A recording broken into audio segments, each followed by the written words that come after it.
Hi everyone, this is robin और एक बार फिर से मैं आप सभी का स्वागत कर दूंगा हमारे इस सेशन में, जहां पर हम डिस्कशन करेंगे वोकैब्स को याद करने का यूजिंग पिक्चर्स। तो स्टार्ट करेंगे हमारे इस सेशन को कि कुछ मेरे बारे में जानकारी। My name is robin. तो चलिए सेशन को हम स्टार्ट करते हैं। तो देखिए, पिछले दो पार्टों में भी मैंने आपको बताने की कोशिश करी थी कि हर शब्द को आप एक पिक्चर से रिलेट करें। अगर आप उस शब्द के साथ अपने हिसाब से अकॉर्डिंग टू योर सेल्फ आप पिक्चर बनाने की कोशिश करते हैं, तो देखिए आपके लिए उस कंडीशन में चीज़ों को याद रखना ज़्यादा फीजिबल होगा, आसान होगा। मैं यहाँ पर आपसे बात करता हूँ शब्द सैंग्विन की। सैंग्विन का अर्थ आपका होता है चीयरफुली कॉन्फिडेंट और ऑप्टिमिस्टिक, मतलब आप बहुत ही सकारात्मक हैं अपने विचारों को लेके, अपने काम को लेके। तो आप क्या हो गए, वहाँ पे एक सैंग्विन व्यक्ति हो गए। अब देखिए, सैंग्विन को आपको याद रखना है, तो सपोज कीजिए मैं आपको पिक्चर से यहाँ पर क्लियर करने की कोशिश करूँगा कि डॉक्टर साहब हैं, इन्होंने क्या किया है, पेंगुइन का क्या किया है, सर्जरी किया है। पेंगुइन का इन्होंने सर्जरी किया। Now he is feeling very confident, cheerily confident and optimistic after doing the surgery. यानी कि डॉक्टर साहब क्या फील कर रहे हैं, बहुत ही सैंग्विन महसूस कर रहे हैं। तो यहाँ से मैं बोल सकता हूँ कि after the successful surgery the doctor was very sanguine about the penguins recovery, की जिस तरीके से पेंगुइन ने रिकवरी की उसको लेके जो डॉक्टर साहब थे वो बहुत ही सैंग्विन थे, यानी कि चीयरफुली कॉन्फिडेंट थे, यानी कि सकारात्मक थे। अब देखिए, और एग्जाम्पल के थ्रू अगर आपको समझना है, तो with sanguine pride Joseph started the first day of his new job. तो पहला दिन अपनी नई जॉब का स्टार्ट करने के टाइम पर विद किस तरीके से किया, जोसेफ ने एक सैंग्विन प्राइड के साथ, एक बहुत ही सकारात्मक सोच के साथ उसने अपना पहला दिन अपनी नई जॉब में स्टार्ट किया। नेक्स्ट है Nancy felt sanguine as she walked across the stage to claim the diploma she had worked so hard to get it. तो क्या है, यहाँ पर नैन्सी के बारे में बात की गई कि स्टेज पर नैन्सी इतना सैंग्विन तरीके से, यानी कि बहुत ही पॉजिटिव, बहुत ही सकारात्मक विचारधारा से वो जाती हैं, क्योंकि अपना डिप्लोमा उन्हें वहाँ से लेना था और जिसके लिए उन्होंने काफ़ी हार्ड वर्क भी किया था। और इससे रिलेटेड वर्ड हो जाते हैं आपके अश्योर्ड। अश्योर्ड का भी आपको अर्थ पता होगा कि जहाँ पर हम किसी को संतुष्टि देते हैं सकारात्मक रूप से। ऑप्टिमिस्टिक, सकारात्मक सोच। उसके बाद बुयोंट, ये भी आपका क्या होता है, एक पॉजिटिव माइंडफुलनेस को बताता है, यानी कि आपकी कॉन्फिडेंटनेस को बताता है। ऑपोजिट की बात करा जाए तो पैसिमिस्टिक, और उसके बाद साइनिकल, आपके इसके क्या हो जाएंगे, ऑपोजिट हो जाएंगे। नेक्स्ट शब्द है आपके सामने इनविजिल। तो देखिए, इनविजिल का जो अर्थ होता है वो होता है to get someone to do something by flattery और बाय क्लेवर टॉक। तो देखिए, हर किसी की आदत होती है, हर किसी के अंदर ये गुण होते हैं कि वो ट्राई कर लेते हैं लोगों के साथ मस्का लगाने में, और उनसे वो चाहते हैं कराना, वो करवा लेते हैं। या फिर आप बात करेंगे कि मोस्ट ऑफ द गर्लफ्रेंड्स वो अपने बॉयफ्रेंड्स को मना लेती हैं by doing their clever talks.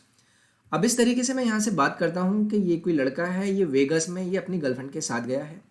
अब वेगस किस चीज़ के लिए फेमस है, आपका गैम्बलिंग के लिए।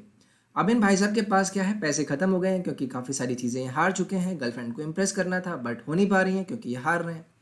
तो इन द एंड क्या करते हैं, ये अपनी गर्लफ्रेंड को क्या करते हैं, इनविजिल करने की कोशिश करते हैं, यानी कि उनके साथ चापलूसी मस्का लगाने की कोशिश करते हैं बाय हिज क्लेवर टॉक्स, कि आप प्लीज़ मुझे थोड़ा सा और पैसा दे दीजिए ताकि मैं यहाँ पर क्या कर पाऊँ, गैम्बलिंग कर पाऊँ। तो टॉम क्या करते हैं, Tom was able to inveigle his girlfriend in to landing him some money to gamble in Vegas.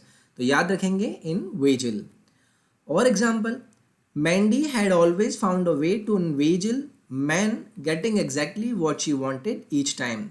तो देखिए, हर टाइम मैंडी क्या करती है, उसको जो भी काम कराना होता है किसी मैन से, तो वो एक तरीका निकाल लेती है उसको इनविजिल करने का, यानी कि अपनी काफ़ी मस्केदार बातों से वो हर आदमी को जो भी काम कराना चाहती है वो करा लेती हैं। Although it wasn't necessarily honest, Eustace usually inveigled his superiors at the office in order to work his way on the top. तो किसी आदमी के बारे में बात की गई है और उसके बारे में बोला गया है कि वो इन्विजिल कर देता है, यानी कि वो फ्लैटरी के थ्रू अपने सीनियर्स पे क्या करता है, अपनी क्लेवर टूक से उन्हें मना लेता है किसी भी काम को कराने में, और इस तरीके से वो टॉप पर अपने ऑफिस में बना रहता है। और दूसरे वर्ड इनविजिल से बन जाएंगे आपके वीडल, कोक्स, स्वीट टॉक या फिर पलवर। तो इन शब्द को भी अपने जहाँ पे भी आप नोट कर रहे हैं वहाँ पर लिख लेंगे। So these are the synonyms of inveigle. Next शब्द है आपका ऑब्लिवियन। तो ऑब्लिवियन का अर्थ हो जाएगा आपका the state of being totally forgotten. तो ऐसी कंडीशन जहाँ पर आप किसी चीज़ को पूरी तरह से भूल जाते हैं, आप उससे अवेयर ही नहीं होते हैं, तो उसको हम बोलते हैं ऑब्लिवियन। तो मैंने आपसे बोला कि आप यहाँ पर क्या है, एक आपकी आर्ट है, एक आपका तरीका है, आपको लोग पसंद करते हैं। सो आपका फ्रेंड बोलता है ever heard of crazy Bob, यानी कि क्या आपको पता है कि वो क्रेजी बॉब किस तरीके की परफॉर्मेंस देता था। तो कुल मिला के दूसरा व्यक्ति इस तरीके से रिएक्ट करता है कि यार आई डोंट रिमेंबर, मुझे तो पता ही नहीं है कि ऐसा होता भी है या नहीं होता है। तो crazy Bob slipped into oblivion, यानी कि एक ऐसी कंडीशन में आ गया जहाँ पर वो सारी चीज़ भूल गया या फिर वो अवेयर नहीं है। As he failed to adapt his style with changing taste. तो देखिए लोगों के अलग अलग टेस्ट होते हैं कि किस तरीके का आर्टिस्ट परफॉर्मर्स उन्हें पसंद है, बट बॉब क्या किया, स्लिप्ड इनटू ऑब्लिवियन, यानी कि वो पूरी तरह से इस चीज़ को फॉरगेट कर गया, भूल गया, और उसने अपनी नई style according to the changing states के हिसाब से अडॉप्ट नहीं की। नेक्स्ट है example, memories of her father little by little passed into oblivion, यानी कि ऑब्लिवियन यानी कि उनके पिताजी की जो मेमोरीज थी वो धीरे धीरे क्या हो गई, ऑब्लिवियन यानी कि भूलते चली गई। Paulie remained in oblivion months after the accident, यानी कि पाउली का क्या हो गया था, एक्सीडेंट हो गया था और वो क्या रही, ऑब्लिवियन में रही, यानी कि उन्हें कुछ याद नहीं रहा, याददाश्त उनकी कमज़ोर हो गई। Until one day when the comma passed, तो जब कॉमा चला गया उनको उस दिन तक कंप्लीटली ऑब्लिवियन की कंडीशन बनी रही। इससे रिलेटेड आपके सिनोनिम वर्ड्स हो जाएंगे, जहाँ पर आपको कुछ चीज़ याद नहीं रहती है तो वो हो जाएगा आपका ऑब्सक्योरिटी या फिर फॉरगेटफुलनेस, और इसका जो एंटोनिम हो जाएगा वो क्या हो जाएगा, अवेयरनेस, यानी कि किसी चीज़ का हमें पता होना। नेक्स्ट है आपका एक्सट्रीकेट। एक्सट्रीकेट का अर्थ होता है टू अनटेंगल और फ्री फ्रॉम डिफिकल्टी, यानी कि आप कहीं चीज़ से छुड़ा लें अपने आप को या फिर अपने आप को किसी परेशानी से फ्री कर लेना। अर्थ क्या है इसका, शब्द क्या है, एक्सट्रीकेट। तो देखिए यहाँ पर पिक्चर है, यहाँ पर ट्री है, यहाँ पर ट्री आपका है, तो मैंने कोशिश करी क्योंकि मुझे याद रखना है कि भाई ट्री को मैं यूज़ करूँगा अपने इस शब्द को याद रखने में। यहाँ पर एक्स है, तो एक्स क्या होता है आपका, कुल्हाड़ी या फिर कुछ इस तरीके की चीज़ जिससे आप किसी चीज़ को काट पाएँ। अब उसके बाद केट, यानी कि मैं इसको कट से रिलेट कर सकता हूँ। तो मैंने अपने दिमाग में एक पिक्चर क्रिएट करी कि पेड़ों के बीच में क्या हुआ, हेलीकॉप्टर अटक गया, कुछ लोग आए, एक्स लेकर आए, उन्होंने ट्रीज़ को कट किया और इस तरीके से क्या किया, इन्होंने इस वाले हेलीकॉप्टर को एक्सट्रिकेट किया, यानी कि अनटेंगल किया, इसको छुटाया और या फिर फ्री किया डिफिकल्टी से। So the rescue team had to cut the trees to extricate the helicopter.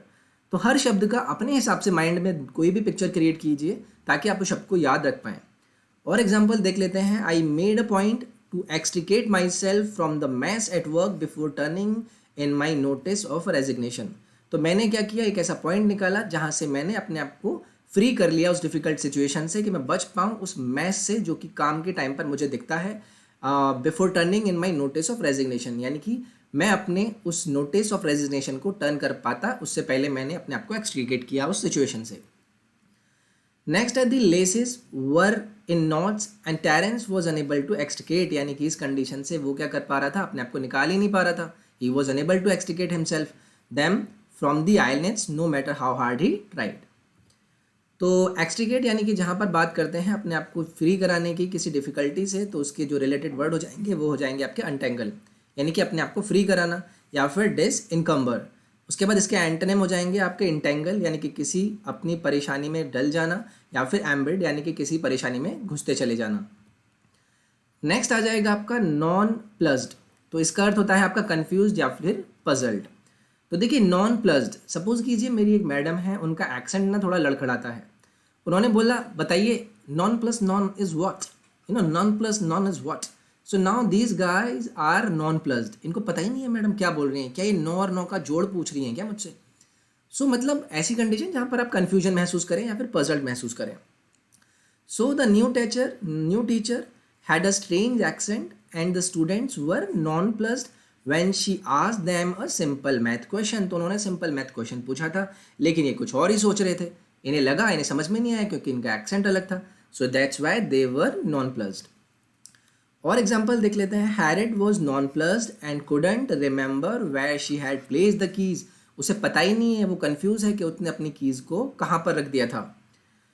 Marcus has felt non plussed in maths classes, यानी कि नॉन प्लस्ड वो कंफ्यूज रहता है, हमेशा पजल रहता है मैथ क्लासेस में। Since he was a young child and now in college he continued to feel lost, यानी कि अब भी उसकी वही आदत बनी हुई है और उस वजह से वो मैथ के सब्जेक्ट में हमेशा क्या रहता है, कंफ्यूज रहता है, यानी कि पजल रहता है। रिलेटेड वर्ड हो जाएंगे आपके बैफल्ड, यानी कि लड़खड़ाना, यानी कि किसी चीज़ से रिलेटेड पजल्ड रहना। बेविल्डर्ड अर्थ सेम है। अगर मैं इसके एंटोनिम्स की बात करूंगा तो वो हो जाएगा इनलाइटेंड, यानी कि किसी चीज़ की जानकारी या फिर किसी का ज्ञान प्राप्त होना, या फिर अंडरस्टैंडिंग यानी कि किसी चीज़ की समझ होना। सो ये देखिए, मैंने आपके साथ कुछ शब्द का यहाँ पर पिक्चर्स को लेके डिस्कशन किया। अगेन मैं आपसे यही बोलूँगा कि अगर आपको शब्दों को याद रखना है तो ट्राई कीजिए, देखिए हर शब्द के लिए अपने दिमाग में पिक्चर क्रिएट करने का, क्योंकि इन द एंड आपको शब्द अपने हिसाब से ही याद रखने हैं। तो यही एक तरीका आप मेरे ख्याल से बेस्ट यूजेज के हिसाब से अपने दिमाग में शब्दों को स्टोर करने के लिए यूज़ कर सकते हैं। सेशन अगर आपको फ़ायदेमंद लगता है तो please do like it, share ज़रूर करें इस सेशन को अपने फ्रेंड्स के साथ, सब्सक्राइब करें और बेल आइकन को दबाएं ताकि आपकी रेगुलर नोटिफिकेशंस मिलते रहें। आप टेलीग्राम के चैनल को अनअकैडमी एसएससी एग्ज़ाम को ज्वाइन कर लें, जहां पर हर वीडियो के लिंक्स आपको प्रोवाइड होते हैं। हम फिर से मिलते हैं नेक्स्ट पार्ट में। अपना ख्याल रखिए, take care, thank you for being with in this part, bye bye.